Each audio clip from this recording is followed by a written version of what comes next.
안녕하세요. 미국 간호사 김미연입니다. 지난주 주말에 학교에 와서 근무하고 있는 학교에 와서 이런 여러 가지 자료를 좀 출력할 일이 있어서 아침에 일찍 나왔거든요. 근데 너무 일찍 나온 나머지 학교 전체 건물에 알람이 이렇게 밖에서 외부에서 사람이 아무나 들어오지 못하게 신분증이 있거든요. 그래서 신분증을 스캔하고 들어와야 되는데 제가 그 신분증 스캔함과 동시에 학교 전체 건물에 알람이 울리기 시작해서 건물 알람을 해제하고 담당자가 오기 전에 제가 학교에 왔더라고요. 너무 일찍 와서. 그래서 오늘은 좀 여유 있게 좀 늦게 온 편이고요. 뭐 저 할 일 하고 이제 오늘 요번 주말에 지금이 여기 토요일 오전이거든요.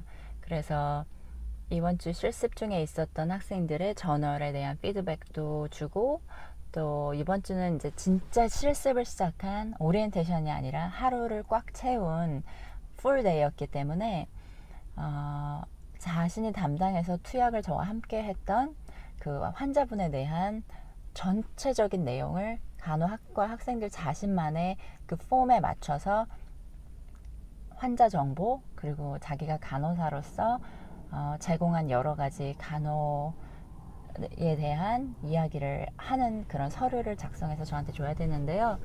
그 부분이 되게 많은 부분을 포함하고 있어요. 물론 당연히 환자 이름은 이니셜 처리하고 또 개인의 신상이 드러나는 정보는 전혀 어사인먼이어도 그 안에 포함하지 않고요. 히파라는 환자의 사생활 보호, 정보 보호에 대한 그 히파 레귤레이션이 굉장히 강하거든요. HIPAA라는 이니셜로 쓰여지고요. 사람들이 굉장히 그 타이포, 그러니까 그 스펠링의 오류가 많은 단어 중에 하나예요. 히파가 HIPPA라고 생각하는 사람들이 굉장히 많아서 연차가 높은 간호사들도 가끔 오타를 쓰는 경우가 있더라고요. 그래서 뒤에 A가 두 개라는 거, PPA가 아니라 PAA라는 것도 다시 한번 상기시켜 보면 자기 자신을 상기시켜 보면 좋을 것 같고 그렇습니다. 일단 이번 주 실습은 굉장히 힘들었어요. 그냥 단도직입적으로 왜 문화가 다르다는 것이 극복해야 하는 내용은 아니지만 자신이 태어나서 자란 곳에서 습득한 여러 가지 습관이라던가 자기만의 방법들이 다 있잖아요. 근데 외국에서 4, 50대까지 살다가 온 학생들이 간호학과 학생이 되어서 다시 새로운 커리어를 시작하게 되는 경우에는 뭐랄까요, 더 힘든 것 같아요. 그래서 나이가 많은 상태에서 간호학과를 시작하고 도전할수록 더 많은 노력과 더 많은 깨어있음이 필요한 것 같은 생각이 듭니다. 왜냐하면 젊은 사람들은 뭐 이렇게 세대를 구분 짓는 건 아니지만 나이가 어릴수록 새로운 걸 받아들이고 그걸 자기 것으로 만드는 데까지 걸리는 시간이 좀 짧은 것 같은데 아무래도 습관이라는 게 참 고쳐지기가 쉽지 않잖아요. 그래서 왜 이렇게 장황한 이야기를 했냐면 제가 투약을 같이 한 학생이 한 사람이 지난주에 말씀드렸던 러시아에서 온 여학생이었는데 그쪽에서 의사로 일을 하다가 미국에 이민 온 경우라고 하더라고요. 그래서 이건 굉장히 저 개인적인 이야기입니다만 뭐랄까요, 제가 잘못 인식했을 수도 있어요. 왜냐면 얼굴 두 번밖에 못 본 상태이기 때문에 현재 나는 의사고 나는 굉장히 많이 알고 있고 경험이 풍부하고 대우받는 사람이라는 것에 대한 그 과거의 영광, 과거의 자부심이 지나치게 강한 것 같은 생각이 들어서 조금 안타깝더라고요. 왜냐면 미국은 한국에서 좋은 대학 나온 거 아니면 러시아 모스크바에 있는 무슨 대학 어마어마한 대학에서 졸업한 거 아무 상관이 없거든요. 그거에 대해서 아무도 더 크레딧을 주거나 덜 대우해 주지도 않는 그런 문화인데 아직 그것을 받아들이기가 조금 힘든 것 같은 생각이 들기도 하더라고요. 그래서 환자를 대할 때 간호학과 학생으로서, 미래 간호사로서 간호학적인 부분을 가지고 접근하는 것이 아니라 본인이 과거에 의사로 근무했을 때의 어떤 의사적인 시각, 그리고 본인이 다른 문화권에서 편안하게 가지고 있는 그런 부분을 바탕으로 환자에게 접근하기 때문에 환자분이 사실은 조금 불편하거나 부담스러울 수도 있거든요. 물론 미국 사람들도 알고 있어요. 이곳의 문화가 다문화이고 의료인들이 부족하고, 그래서 외국에서 의료인들을 받아들이지 않으면 미국의 의료 시스템이 존재할 수가 없다는 것을 알고 있기 때문에 받아들이고는 있지만 의료인 입장에서도 신경을 써줘야 되는 것이죠. 최근에 제가 받은 질문 중에 하나가 간호학과를 공부하는 것이 힘들다고 하는데 구체적으로 뭐가 힘드냐, 어떻게 힘드냐고 질문을 받았었는데요. 한국 사람들한테는 사실 힘들지 않아요. 네, 그건 제가 말씀드릴 수 있을 것 같아요. 한국에서 태어나고 자라시고 한국적인 문화를 가지고 계신 분이 미국에 와서 간호학과 학생으로 공부를 시작한다던가, 아니면 뭐 간호사가 되어서 신규로, 내지는 뭐 경력자여도 상관없고요, 새로 구직해서 새로운 곳에 자리 잡고 환자를 보고 이렇게 하는 부분에서 한국 사람이라는 것 자체가 주는 굉장히 큰 메리트가 있거든요. 우리는 암기도 굉장히 철저히 하고 시험 점수, 시험을 잘 봐야 된다는 생각 자체를 가지고 있잖아요. 이게 무슨 얘기인지 잘 모르실 수도 있는데, 미국 학생들은 상대적으로 한국 문화를 가지고 있는 학생들에 비해서 상대적으로 시험에 대한 압박감을 같이 느끼지만 그 압박감에 대비하는 자세가 조금 달라요. 내가 할 수 있는 만큼만 하자. 해서 안 되는 건 안 되는 거다 하고, 어떻게 보면 포기가 좀 빠르기도 하고 그 최선의 기준이 다르기도 하거든요. 근데 한국 사람들은 안 되면 외우잖아요. 외우고 될 때까지 하고, 안 되면 이 사람 잡고 물어보고 저 사람한테 조언 구하고, 자기가 해내려고 하는 그 끈기, 그리고 끈질김, 강인함, 뭐 이런 것들이 있거든요. 근데 미국 학생들은 사실 그게 별로 없어요. 그래서 많이 가르치는 입장에서는 당신이 많이 부족합니다, 더 많이 노력하셔야 됩니다 하는 인풋을 더 많이 줘야 되는 부분이 있더라고요. 아시아권의 문화를 가진 부모님을 가지고 부모님 아래에서 자란 미국에서 태어난 2세 동양인 학생들의 경우에는 자신의 부모님들이 미국에 이민 와서 정착하기까지 얼마나 힘들게 열심히 살았는지를 알기 때문에 그 최선을 다해야 된다는 걸 본인이 모국에서 보고 태어나서 자라진 않았지만 부모님을 통해서 보고 배운 게 있기 때문에 그 자세가 좀 낮거든요, 제가 볼 때는.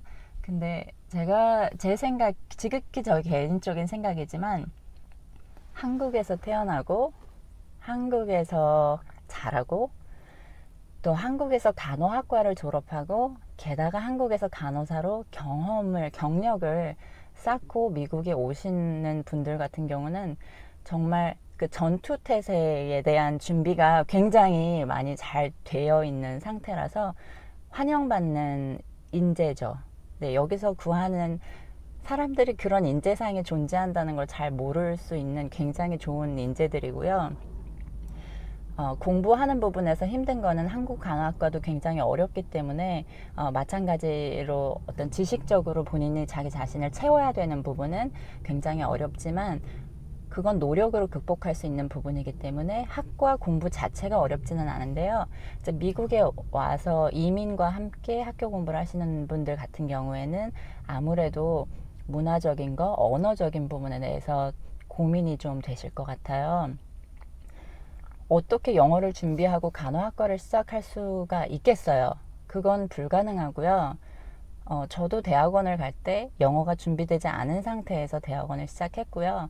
하면서 늘게 되는 게 굉장히 많아요. 왜냐하면 같이 수업을 듣는 사람들 자체가 다 간호사이고 아니면 간호사가 되기 위한 사람들이고 그 분야에 관심 있는 사람들이기 때문에 밥 먹고 커피 마시면서 하는 대화들도 다 나 어제 본 환자 중에 이러이러했는데 내 기분이 어땠고 굉장히 자기 표현을 적극적으로 활발하게 다양한 표현으로 하는 사람들이기 때문에 문화 자체가 그렇더라고요.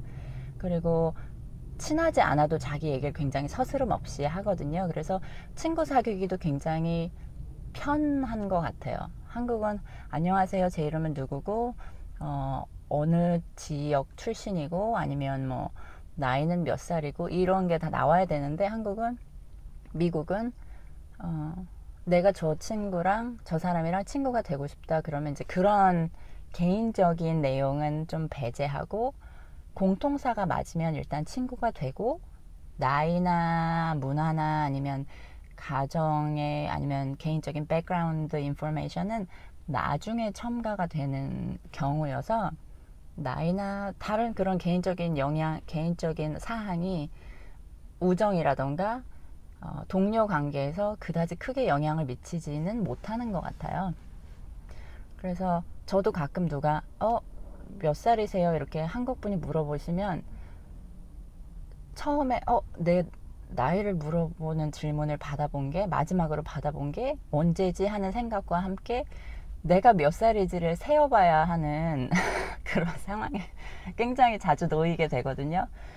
어, 그런 어떤 다름에 대한 이해도 있어야 되고 또 교수와 학생 간의 관계가 굉장히 가까운 편이에요.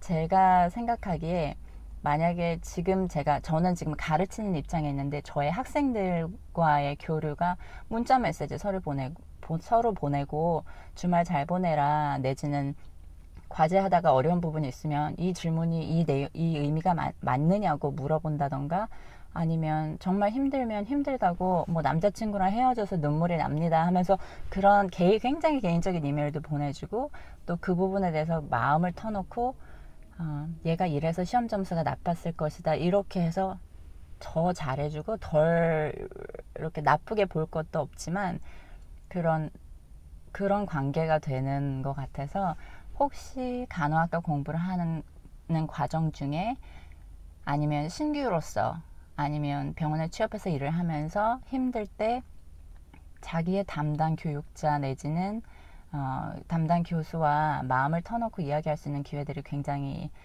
더 자유롭고 더 오픈되어 있는 상태로 있기 때문에 혹시 과정 중에 힘들면 찾아갈 사람이 있다는 게 큰 도움이 될 것이고요. 영어에 대한 어떤 준비라면 준비는 그냥 전반적으로 문화를 익히고 언어를 익히는 것이지 언어만 잘 할 수 있는 방법은 제가 볼 때는 딱히 없는 것 같아요. 왜냐하면 유머 코드 같은 경우 제가 처음 와서 미국에 온 지 처음 반과 지금까지 이제 이후의 반을 한 반으로 나눠서 미국 생활을 구분해 보면 처음 반은 언어는 그럭저럭 해 나가겠는데 이 사람들이 하는 문화나 유머나 아니면 농담을 던지는 그런 걸 어떻게 받아야 될지를 모르겠는 상황들이 굉장히 많거든요. 그리고 한국에서는 있지 않을 것 같은 일들이 생기기도 해요. 예를 들어서 제가 병원에서 이제 투약을 하는 중이었는데 분명히 그때 결혼 반지를 끼고 있었는데도 환자 보호자가 나는 당신이 마음에 드는데 혹시 결혼했냐고 와서 물어보는 거예요. 그래서 나 결혼했다고 얘기를 했죠. 왜 물어보느냐고 물어봤더니 같이 밥 한번 먹었으면 좋겠는데 이렇게 얘기를 하는 거예요. 그래서 한국에서 같았으면 내지는 제가 처음에 미국 왔을 때 같았으면 아마 저는 막 이거 어떻게 해야 되지? 환자한테 괜히 무례하게 했다가 나중에 내가 어떤 해코지 당하는 건 아닌가 하는 생각에 걱정을 했을 수도 있고 또 직업의 어떤 잡 시크리티적인 부분에서 환자 만족도에 관련돼서 내가 충분한 간호적인 걸 제공하지 못했다는 것을 빌미로 내 직업적인 부분이 크게 흔들릴까봐 걱정하고 또 좀 낯뜨겁잖아요. 왜 데이트 신청을 근무하고 있는데 유니폼 입고 막 머리 헝클어지고 굉장히 바쁜 상황이었는데 그래서 나를 좋게 봐준 건 고마운데 나는 결혼을 했고 우리 병원 정책상 나는 환자나 보호자와 개인적인 연락을 주고받는 것을 하면 안 되는 입장에 있기 때문에 나에 대한 좋은 인식을 받았다는 어떤 좋은 호감도를 받아들일게요. 고마워요. 이제 그렇게 하고 대화를 끝냈거든요. 그래서 인생의 연륜이 주는 그런 부드럽게 대화를 마무리하는 것이라던가 이거는 진짜 간호학과를 공부하는 동안 가르쳐주지 않는 거잖아요. 그래서 인생의 많은 경험을 가지고 있는 사람들이 간호사로서 더 편안하게 자리 잡을 수 있고 더 그 정착 자체가 좀 더 스무스해진다고 해야 될까요? 좀 그런 장점이 있거든요. 그래서 30대 후반, 40대 후반, 50대 후반 자기의 나이가 몇 살인 것인가는 미국에서 간호를 시작하는 분들에게는 크게 큰 영향은 미치지 않는다고 생각해요. 다만 자신이 열심히 하면 그것에 대한 학점, 취업과 같은 그런 기회는 동등하게 오픈되어 있기 때문에 그렇고요. 저보다 나이가 많은 학생도 있었거든요. 저는.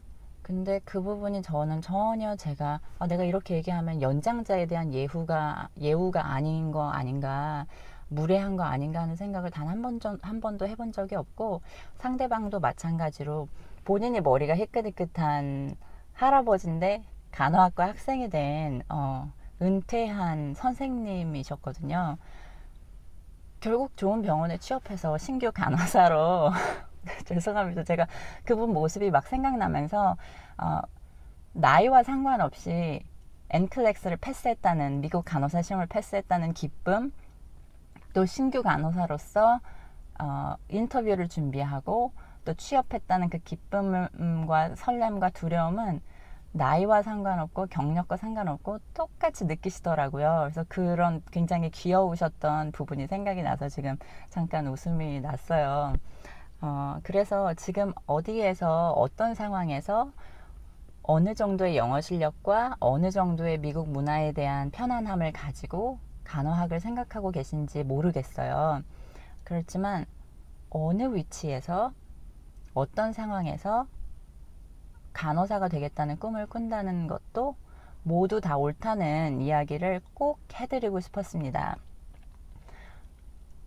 겪는 과정은 다를 수 있지만 본인이 자신만의 목표를 세우고 도전한다면 러시아 의사도, 은퇴한 머리가 희끗희끗한 선생님도, 또 집에서 가정주부로 살다가 간호학과 학생이 되고 싶은 마음이 들었던 사람도, 또 다른 분야를 전공하고 간호학으로 전공을 이전하고 싶은 사람도 모두 다 해낼 수 있는 하나의 직업이라는 것을 다시 한번 분명히 인식하고 가시면 훨씬 더 마음이 편안해지실 것 같아요. 왜냐하면 처음부터 간호사로서 디자인되어서 태어나는 사람은 없으니까요. 저도 다 디자인되었고 그 디자인의 중심에는 분명히 교육과 좋은 멘토가 있다는 것은 너무 분명한 사실이고요. 자신만의 교육 방법, 자신만의 목표, 그리고 철학, 그리고 가능하다면 자기보다 앞서서 자기가 가고 싶은 길을 갔던 사람과 꾸준히 대화하면서 지금 내가 잘 하고 있는지에 대한 확인도 받으면서 마음의 안정도 찾을 필요가 있고, 또 가능성에 대한 거, 그 위치에 가지 않으면 모르는 것들이 분명히 있거든요. 그랬을 때 저 사람이 이런 얘기를 해주는 게 나는 몰랐던 부분인데 생각해 보니까 나중에 내가 커리어를 고민할 때 큰 도움이 되겠다 하는 부분이 있으면 적극적으로 의사를 표현하고 또 정보를 구하는 부분에서 열심하셨으면 좋겠다는 생각이 들고요. 꿈을 품 때 오늘 해야 되는 일을 또 미룰 수 없으니 그 부분에 대한 고민도 하지 않을 수는 없네요. 네. 다들 고민들이 많으실 거예요. 뭐 젊은 청춘들은 청춘들대로, 또 연배가 좀 있으신 분들은 있으신 분들대로 간호학을 시작하기에 앞서서 고민이 많으실 텐데 계속 그 꿈을 잃지 마시고 가지고 계시고요. 그리고 계속 소통하시고 노력하시면 그 꿈을 이루실 날이 올 수 있을 거라는 생각이 들어요. 그리고 올 거예요. 노력은 결코 배신하지 않습니다. 그 철학은 정말 네, 저 결코 배신하지 않아요. 내가 10만큼 가지고 싶었다가 8이나 9만큼 갖게 되는 상황이 생길 수도 있지만 꿈을 전혀 꾸지 않고 노력을 전혀 하지 않았을 때는 단 1도 가질 수가 없거든요. 10개 중에. 그렇기 때문에 그 목표를 넘어서야만 목표를 달성한 게 아니라는 것을 또 다시 한번 생각해 보실 필요가 있을 것 같고요. 너무 스트레스 받지 마시고요. 직업에 불과해요. 그리고 지식에 불과하고 물론 마음이 가미되어야 좋은 간호를 할 수 있는 것은 맞지만 마음이 없다고 해서 간호를 할 수 없는 것은 아니거든요. 그래서 한편으로는 좀 더 직업으로서의 간호사를 조금은 더 가볍게 생각해 보실 필요도 있지 않을까 하는 생각이 들었고요. 사실은 오늘 학교에 와서 동영상을 촬영을 학교 안에서 하고 싶었는데 제가 요즘 이렇게 기억력이 좀 깜빡깜빡해서 나오고 나서야 생각이 난 거예요. 오늘 동영상을 촬영해야지 했던 마음을 그야말로 잊어버린 거죠. 네, 요즘 집 찾아가는 것만 해도 대단한 생각이 들고요. 굉장히 정신없이 보내기 때문에 매분께 답장을 드리지 못하는 부분에 대해서 죄송하게 생각하고 마음 다치지 않으셨으면 좋겠고 동영상 중에 물어보셨던 질문하셨던 부분에 대한 언급을 하려고 가능한 노력을 하거든요. 그래서 챙겨보셨으면 좋겠고 저는 정확히 구독, 좋아요의 의미가 뭔지를 잘 모르는데 다른 분들 보니까 뭐 구독 버튼 눌러주세요 그러시더라고요. 근데 구독 안 하셔도 되니까 한번 보시고 또 질문이 있으시면 또 해주시면 좋겠고요. 질문에 대한 답을 들으면서 제가 배우는 게 굉장히 많다고 누누이 말씀을 드렸었거든요. 정말 깨달음의 장이 되는 것 같고 매번 동영상을 촬영하면서 저 자신이 힐링되는 것 같은 느낌을 굉장히 많이 받습니다. 그래서 정말 감사하게 생각하고 있고요. 오늘 실습 2주차 이야기를 하다가 문화나 영어나 간호학 준비에 대한 이야기로 많이 흘렀는데 다들 실습 잘 했고요. 환자의 경구 투약, 또 subcutaneous, 그리고 IM injection, IV insertion, IV piggyback, 안티바이오릭 그 IV로 나오는 것들 다 거는 것까지 다 실습을 마쳤고 20분에 한 명 정도를 한 명의 학생과 투약을 마치는 것이 목표였는데 항상 좀 시간이 늘어진다고 제가 지난주에 영상에서 언급을 했었거든요. 근데 두 학생이 거의 40분 가까이 투약에 시간이 걸리는 바람에 다른 두 학생이 다행히 15분, 20분 안에 끝내줬고 다른 두 학생이 시간이 굉장히 많이 걸리는 바람에 제가 함께 투약한 학생 수는 4명밖에 되지 않고 다른 교수가 6명의 학생과 투약하는 상황이 생겼었고요. 이제 다음 주부터는 그 수술실 로테이션이 오기 때문에 학생이 한 명이 다른 부서로 가기 때문에 조금 더 시간적인 여유는 있지 않을까 하는 생각이 듭니다. 네. 깜빡해서 영상을 여기 차에서 촬영하고 있지만 또 장점도 있네요. 약간 녹음실에 있는 것 같은 굉장히 소리가 잘 이렇게 모아지는 것 같은 장점도 있는 것 같아요. 네, 아무튼 오늘 영상도 유용하게 잘 쓰셨으면 좋겠고요. 이제 저의 마무리 멘트는 당신의 꿈을 응원합니다로 할까 합니다. 그래서 오늘 마무리 멘트를 하고 영상을 마칠게요. 당신의 꿈을 응원합니다.